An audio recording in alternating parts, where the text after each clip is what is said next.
everything happens for a reason. I always look at that fucker right in the eyes and I go, you know what? Fuck you. Shit happens because you make a fucking decision in your life. And you guys got in your cars and came here tonight. You made a decision. We made a decision to go on tour, but we got to backtrack a little bit, and I'm going to tell you how this whole thing got started. If any part of this story actually didn't happen on the exact date, the exact fucking time, exactly the way I'm going to tell you, well, none of us would be here. You guys might be, I don't know, at a Mumford & Sons concert. Or something. I don't know where I'd be. So this is how it happened. It was, let me think, God, it was maybe December of 1980, early 1981, and I was in Los Angeles, California. I was a struggling musician, and I was pretty fucking jazzed because I took a Greyhound bus from Jerome, Idaho, all the way to Los Angeles just to be in a fucking band. That's all I wanted to do, and I had a band. And I was at band rehearsal one day, and the band was called London, and I looked at the guys, and I made a decision. I have no idea why. I just looked over and I said, I'm sorry guys, I'm packing up my shit. And I quit. I quit the fucking band. Now, at that time, that might have been a really bad decision because I didn't have a job, I didn't have a band, I didn't have a car, but I did have something. I had a fucking idea in the back of my head, and it was simple as this.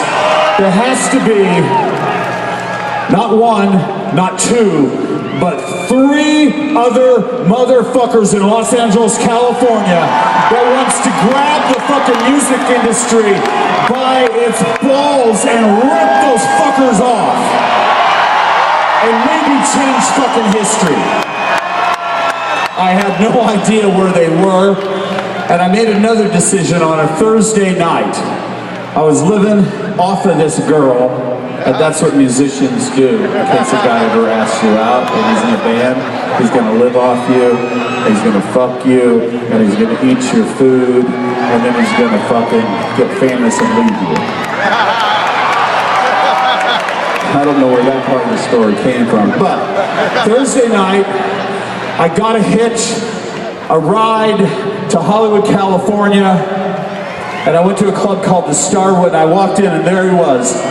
He was sitting on his drums, he was 17 years old, and he was smashing his drums. I looked at him, I said, I gotta be in a band with that motherfucker, and that is and was Tommy fucking Lee, right there.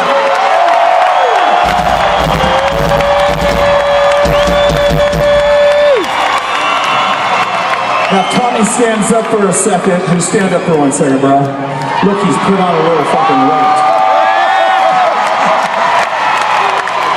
Okay, so I sit there with Tommy on the floor. I was drinking a rum and coke and he was drinking a beer, and I know his band members were looking at me and they were thinking, I think that guy with the weird hair is trying to steal our drummer, and I was. And something happened right there with me and Tommy. We fucking clicked like this, and we started talking about how much we love fucking heavy goddamn metal.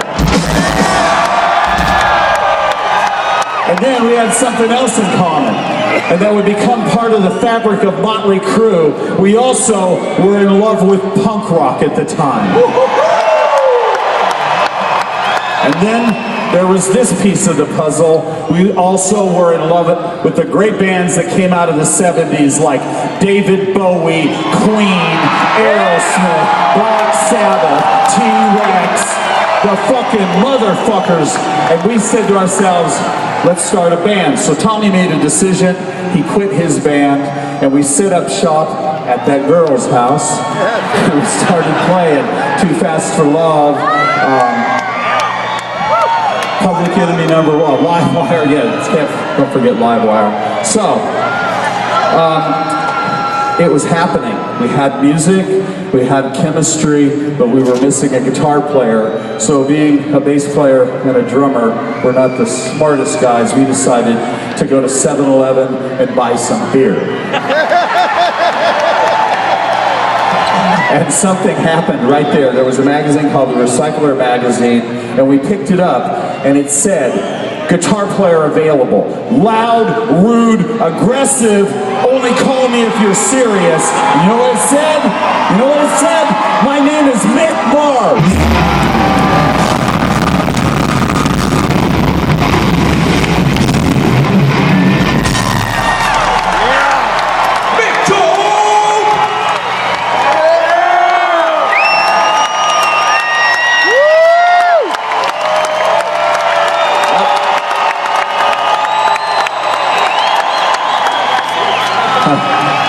Mick didn't really show up to audition for the band. He just came through the door looking like that with a gallon of schnapps and just fucking owned it. That was it. So the three of us were sitting there, we were playing music, and we had fucking big ideas, man. We fucking believed that a band should look unique. We believed that we didn't want to sound or act or be like any other band in Los Angeles, California at the fucking time. Except for we were missing a lead singer, and Tommy said, dude, I know this guy, he's in another band, and Mick said, let's go check him out, and if he's good, let's steal him. So on a Tuesday night, we went back to the Starwood. The three of us this time walked through the door on that same fucking stage that I saw Tommy. Out walks fucking Vince Neil in white fucking leather pants, white leather jacket, and bleached fucking white hair. Where are you, motherfucker? There he is.